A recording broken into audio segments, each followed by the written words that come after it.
ध्यान क्या है? इस छोटी सी घटना को समझें। चांग चिंग के संबंध में कहा जाता है वह बड़ा कवि था, बड़ा सौंदर्य पारखी था। कहते हैं चीन में उस जैसा सौंदर्य का दार्शनिक नहीं हुआ। उसने जैसे सौंदर्य शास्त्र पर, एस्थेटिक्स पर बहुमूल्य ग्रंथ लिखे किसी और ने नहीं लिखे। वो जैसे उन पुराने दिनों का क्रोशे था। 20 साल तक वो ग्रंथों में डूबा रहा, सौंदर्य क्या है इसकी तलाश करता रहा। एक रात, आधी रात, किताबों में डूबा डूबा उठा, पर्दा सरकाया, द्वार के बाहर झांका, पूरा चांद आकाश में था। चिनार के ऊंचे दरख्त जैसे ध्यानस्थ खड़े थे। मंद समीर बहती थी। उस समीर पर चढ़कर फूलों की गंध उसके नासापुटों तक आई। कोई एक पक्षी, जल पक्षी जोर से चीखा और उस जल पक्षी की चीख में कुछ घटित हुआ, कुछ घट गया। चांग चिंग अपने आप से ही जैसे बोला, how mistaken I was, how mistaken I was, raise the screen and see the world. कैसी मैं भूल में भरा था, कितनी भूल में था मैं। पर्दा उठाओ और जगत को देखो। 20 साल किताबों में से उसे सौंदर्य का पता न चला। पर्दा हटाया और सौंदर्य सामने खड़ा था, साक्षात। तुम पूछते हो ध्यान क्या है? ध्यान है पर्दा हटाने की कला। और यह पर्दा बाहर नहीं है, यह पर्दा तुम्हारे भीतर पड़ा, तुम्हारे अंतस्थल पर पड़ा है। ध्यान है पर्दा हटाना। पर्दा बुना है विचारों से, विचार के ताने बानों से पर्दा बुना है। अच्छे विचार, बुरे विचार, इनके ताने बाने से पर्दा बुना है। जैसे जैसे तुम विचारों के पार झांकने लगो, या विचारों को ठहराने में सफल हो जाओ, या विचारों को हटाने में सफल हो जाओ, वैसे ही ध्यान घट जाएगा। निर्विचार दशा का नाम ध्यान है। ध्यान का अर्थ है ऐसी कोई संधि भीतर, जब तुम तो हो, जगत तो है, और दोनों के बीच में विचार का पर्दा नहीं। कभी सूरज को उगते देखकर, कभी पूरे चांद को देखकर, कभी इन शांत वृक्षों को देखकर, कभी गुलमोहर के फूलों पर ध्यान करते हुए।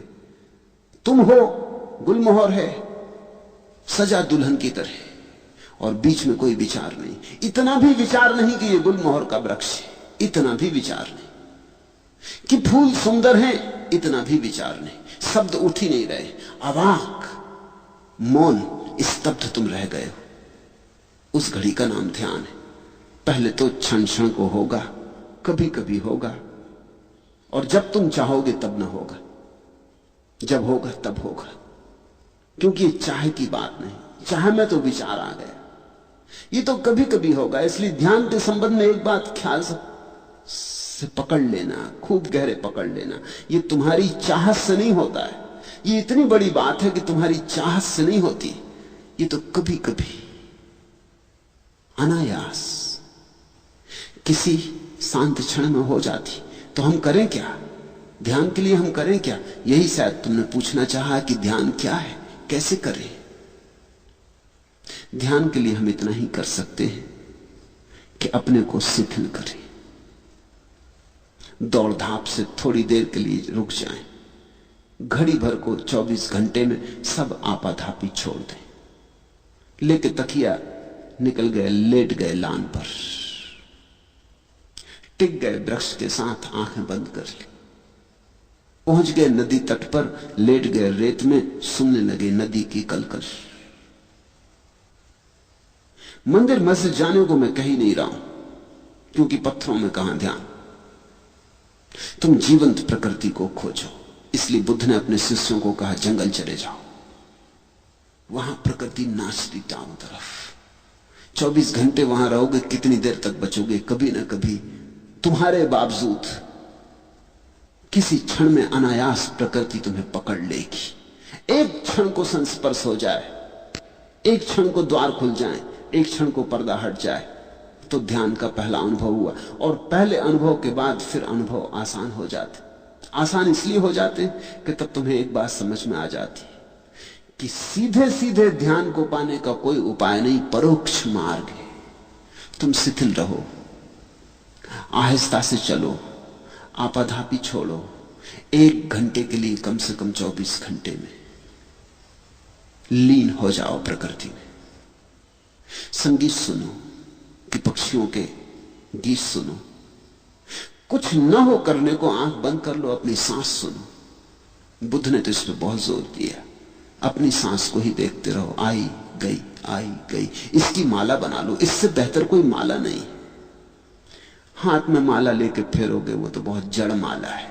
यहां जीवित श्वास चल रही, श्वास की माला फेरी जा रही।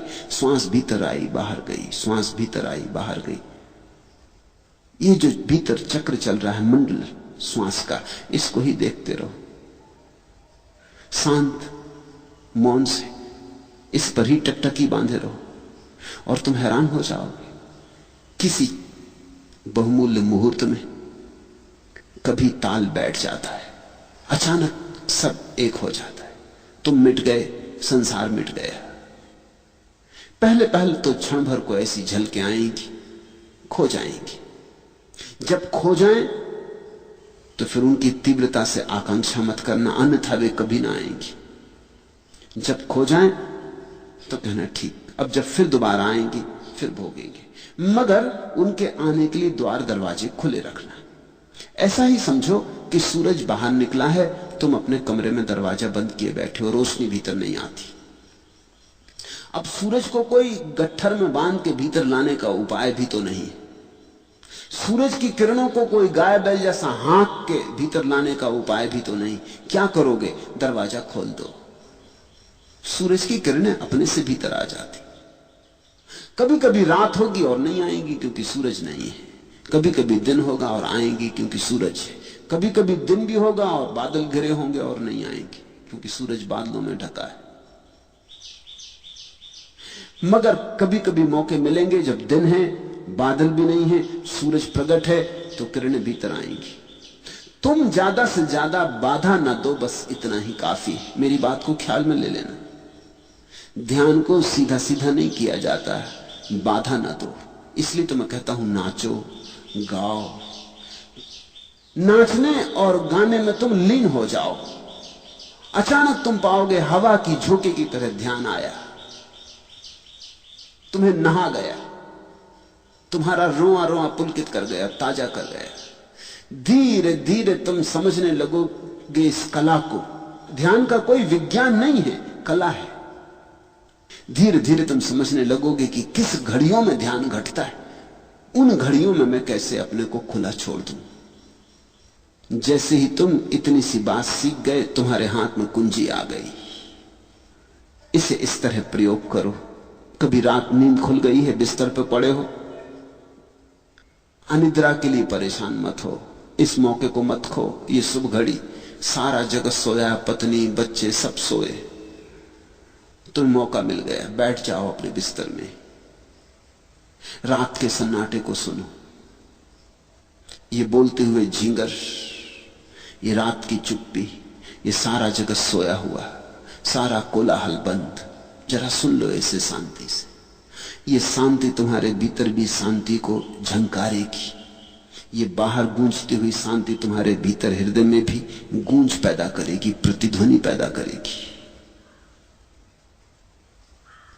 जब सारा घर और सारी दुनिया सोई हो तो आधी रात चुपचाप अपने बिस्तर में बैठ जाने से ज्यादा शुभ घड़ी ध्यान के लिए खोजनी कठिन है। लेकिन मैं ये नहीं कह रहा हूं कि तुम आधी रात अलार्म भर के बैठ जाओ, कभी नहीं, तो धोखा हो जाएगा। तुमने अगर इसको कोई नियम बना लिया कि अलार्म भर के 2 बजे रात उठ के बैठ जाएंगे, फिर सब गड़बड़ हो जाएगी। ध्यान तुम्हारे खींचे खींचे नहीं आता।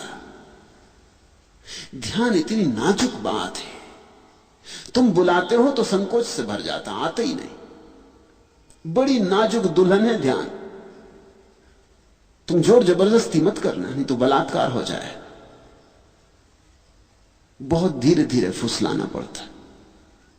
फुसलाने शब्द को याद रखना, ध्यान को फुसलाना पड़ता है। फिर 24 घंटे में कभी भी हो सकता है, लेकिन ख्याल यही रखना कि फुसलाना है, आयोजन नहीं करना। नहीं तो लोग हैं कि रोज 5 बजे उठाए और बैठ गए ध्यान करने, जड़ की तरह, यंत्रवत, मशीन की तरह। नहीं, ऐसा ध्यान नहीं होता। हां, तुम ख्याल रखो, थोड़ा अपने हृदय का भी भाव रखो कि जब तुम्हारा हृदय बहता हो तब चूकना मत। तब 1000 काम हो तो छोड़ के एकांत में बैठ जाना। अपने स्नान गृह में भी बैठ गए जाके तो चलेगा, लेकिन जब तुम्हें लगे कि हां अभी भीतर घड़ी आती मालूम पड़ती, विचार कुछ कम है, तनाव कुछ कम है, मन कुछ प्रफुल्लित है, आनंदित है, ये घड़ी है। लोग अक्सर उल्टा करते, जब उनका मन दुखी होता तब ध्यान करते। लोग दुख में भगवान को याद करते। ये तो जब उल्टी हवा बह रही है तब बहुत कठिन हो जाएगा सुख में याद करना। इसलिए मेरे सूत्र अनूठे हैं। मैं तुमसे कहता हूं, जब तुम्हारा मन बड़ा सुखी मालूम पड़े,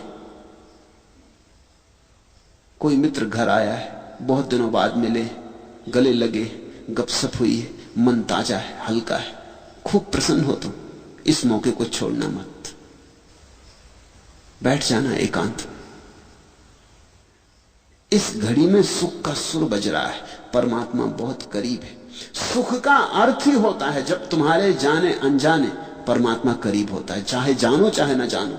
सुख जब तुम्हारे भीतर बजता है तो उसका अर्थ हुआ कि परमात्मा तुमसे बहुत करीब आ गया। तुम किसी अनजाने मार्ग से घूमते घूमते परमात्मा के पास पहुंच गए हो, मंदिर करीब है, इसलिए सुख बज रहा है। इस घड़ी को चूकना मत। इस घड़ी में तो जल्दी से खोजना, कहीं किनारे पर ही हाथ के बढ़ाने से ही मंदिर का द्वार मिल जाएगा। लेकिन लोग दुख में याद करते, सुख में भूल जाते। दुख में तुम मंदिर से बहुत दूर पड़ गए हो, अनंत दूरी है। दुख में तो भरोसे नहीं आता कि ईश्वर हो भी सकता है। दुख में कहां भरोसा आ सकता है? दुख में तो ऐसा लगता है संसार में कोई नहीं है। दुख में तो ऐसा लगता है कि ये कोई शैतान चला रहा है संसार को, कोई दुष्ट। दुख में तो ऐसा लगता है कि समाप्त कर लो अपने को। न कोई कृतज्ञता, न कोई धन्यवाद का भाव उठता। दुख में कैसे उठे? लेकिन लोग दुख में मंदिर जाते, मस्जिद जाते, भगवान को याद करते, प्रार्थना करते और सुख में भूल जाते। और मैं तुमसे कहता हूं, सुख में ही घटता है। सुख के क्षण में ही तुम करीब से करीब होते हो। उस समय सरक जाना, उस समय लेट जाना जमीन पर, साष्टांग रख देना सिर भूमि पर, ठंडी गीली लान पर लेट जाना, आंख बंद कर लेना। उस क्षण सोच लेना अपने को कि मिल रहे पृथ्वी के साथ, एक हो रहे पृथ्वी के साथ। और तुम पाओगे कभी कभी आ जाती लहर, तरंग की तरह तुम्हारे भीतर प्राणों में कुछ कब जाता, कोई नई बीन बजती। धीरे धीरे पहचान हो जाएगी और धीरे धीरे तुम्हें कला आ जाएगी। तुम धीरे धीरे पहचानने लगोगी कि कब इसके होने के क्षण होते, कैसी दशा होती तुम्हारी जब ये निकटता में घट जाती है बात, और कैसी दशा होती तुम्हारी जब ये मुश्किल होती है बात। फिर तुम पहचान पे पड़ जाओगे। तुम्हारी आत्मविज्ञान, तुम्हारा प्रतिभिज्ञा, तुम्हारी पहचान धीरे धीरे साफ होने लगेगी। पहले तो अंधेरे में टटोलने जैसा है, मगर ध्यान घटता है। और कभी कभी तो उन लोगों को भी घटता है जिन्होंने ध्यान के संबंध में कुछ सोचा ही नहीं।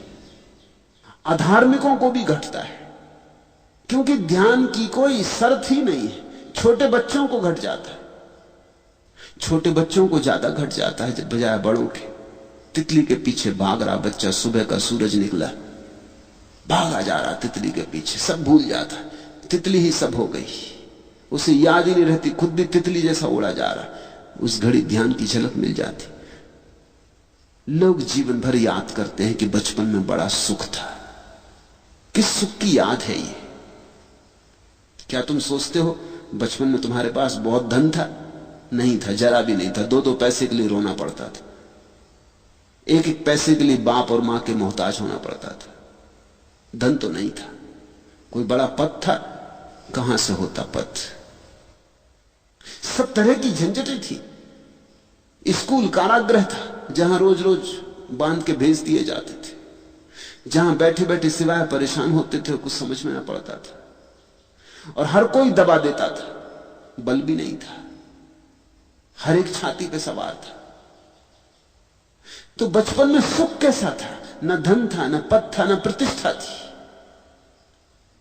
न कोई सम्मान देता था।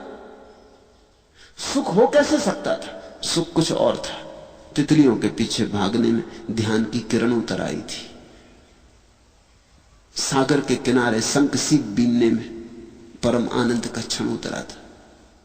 कंकड़ पत्थर बीन लाए थे और समझे थे कि हीरे ले आए, और किस चाल से मस्त होकर आए थे। कुछ भी न था हाथ में, लेकिन कुछ ध्यान की सुविधा थी। मेरे देखे बचपन में ध्यान के अतिरिक्त और कोई सुख नहीं है। तुम भूल गए हो, तुम्हें इतनी भर याद रही कि बड़ा सुख था। अगर तुमसे कोई पूछे कि बताओ क्या क्या सुख था, तो तुम मुश्किल में पड़ोगे। और ध्यान की तो तुम्हें याद ही नहीं, ध्यान शब्द ही अपरिचित हो गया है। बच्चे को ऐसा पता भी नहीं था कि यह ध्यान है, पर पता होने से क्या होता है? तुम्हें पता हो कि सोना है या नहीं, इससे क्या होता है? सोना सोना है।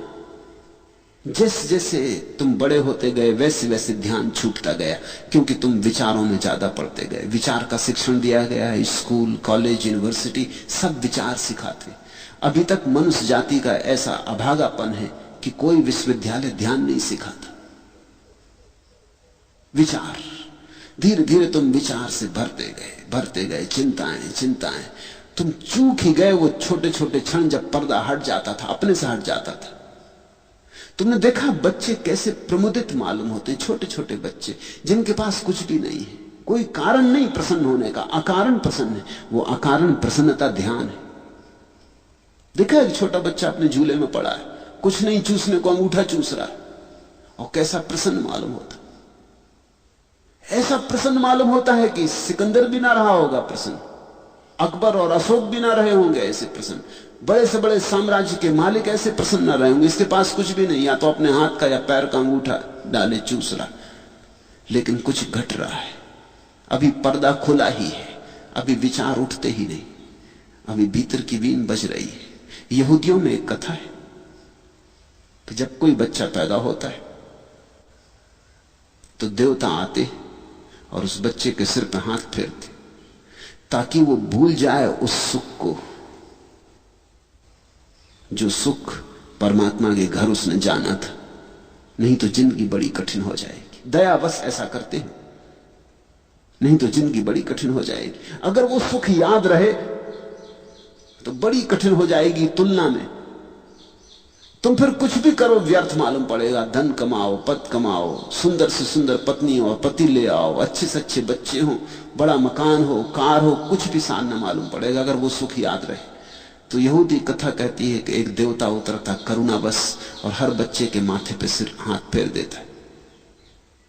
उस हाथ के फेरते ही पर्दा बंद हो जाता, उसे भूल जाता परमात्मा, सुख भूल गया। फिर ये जीवन के दुखों में ही सोचने लगता है सुख होगा। उस पर्दे से खोलना है जो देवताओं ने बंद कर दिया। मुझे तो नहीं लगता कि कोई देवता बंद करते, देवता ऐसी मूढ़ता नहीं कर सकते, लेकिन समाज बंद कर देता है। शायद कहानी उसी की सूचना दे रही। माँ बाप, परिवार, समाज, स्कूल बंद कर देते हैं, पर्दे को डाल देते हैं। ऐसा डाल देते हैं कि तुम भूल ही जाते हो कि यहां द्वार है, तुम समझने लगते दीवार है। ध्यान का अर्थ है इस पर्दे को हटाना, और इसे अनायास होने दो, इसे कभी कभी तुम्हें पकड़ लेने दो। और जब तुम्हें यह तरंग पकड़े तो लाख काम छोड़ के बैठ जाना, क्योंकि इससे बहुमूल्य कोई और काम ही नहीं। रात हो कि दिन, सुबह हो कि सांझ, फिर मत देखना। कुछ चूकोगे नहीं तुम, कुछ खोएगा नहीं। अपूर्व होगी तुम्हारी संपदा फिर। और ये संपदा तुम्हारे भीतर पड़ी है, बस पर्दा हटाने की बात है। ध्यान क्या है? ध्यान भीतर पड़े पर्दे को हटाना है।